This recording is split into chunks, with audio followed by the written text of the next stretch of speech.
So with the loss of Aron Baynes, the Celtics front court just got a lot thinner.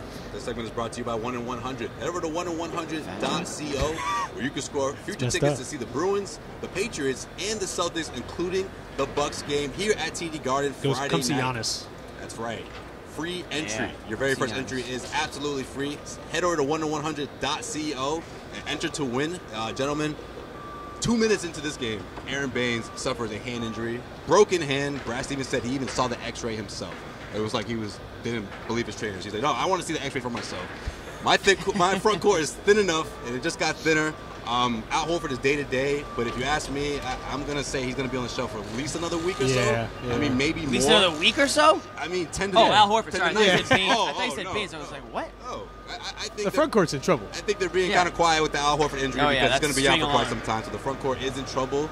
Robert Williams obviously is one name that pops in my mind. What can he contribute? He said he's ready. That's what Ricky's saying. Next man up mentality. What's he? He was really like Bill Belichick tonight. What's he going to bring to this team? Because he did play over 20 minutes against the Suns. So what do you see out of him? He gave 25 minutes. I mean, he's good in spurts, like any young player is. He's 21 years old. He's tough in pick and roll sets on the defensive side of the ball. He creates an unbelievable lob threat for opposing teams, so that's great. Kyrie talked about that post game tonight. He said, to have any guy who you can just toss it up off a roll and he's going to go get it. That's great, but it's tough. A couple times he would get the ball about 18 feet out, and it wouldn't be in a pick and roll set, and he would stand there kind of like like that kid on your JV basketball team who didn't really know what to do when he got the ball. Elbows out, three-point stance, didn't really know what to do. That kind of thing. So I think that's tough, his versatility, but that'll come with time. He's still a raw 21-year-old, but they're going to have to rely on him. They're going to need him.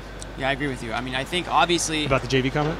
Oh yeah, for sure. I mean, by the way, this guy knows that player. He was that player. He's like, that's Josue. Jamie, I will have these guys put the court back together just so I can show you what I do on the court. No, but One day. I think with Time Lord, if you will, he's extremely limited on the offensive side of things. His offensive game is inside the paint. It's probably in the circle. Yeah. So, but what Kyrie said is true. I mean, for him to be able to go up there and throw that down, he is a strong defensive presence down low. I think he had 5 blocks against the Suns, a career high, obviously. And he does have a presence. And I actually talked to, or I actually didn't talk to him. A couple of reporters were talking to DeAndre Ayton after the game. I was there, and he had nothing but high praise for him. Yeah. Obviously played against him in college. So, I mean, these young players, they know what he's capable of. So I think you're going to see it in spurts, like you said. There's no sugarcoating the fact that losing Baynes and losing Horford is an extremely negative situation for the Celtics. They need both those players if they want to go anywhere, if they want to make a deep playoff run. But I think they can get by with Williams, with Tice, and with their third center, Marcus Smart.